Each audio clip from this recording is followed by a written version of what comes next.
Hey guys, wanna know how to change price line color in MetaTrader 4? Well, no worries. In this video, I'm going to show you an easy step-by-step guide on how to do it. It's super simple and under a minute, so let's get straight to it. Now first up, what you gotta do is make sure you have MetaTrader 4 opened up. And now, in order to change price line color, what you can do is click on this hamburger icon on the top left right here.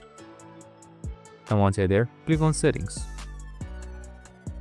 Now, scroll under charts until you see colors.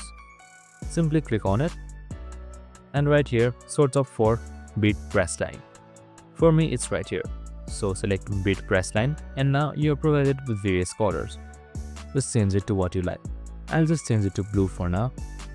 And then you can simply see the results on the candles tab right here. And after a while, your results will be shown and your bids will be changed to blue. And that's it. I hope this video helped.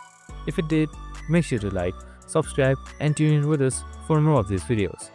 See you in the next one.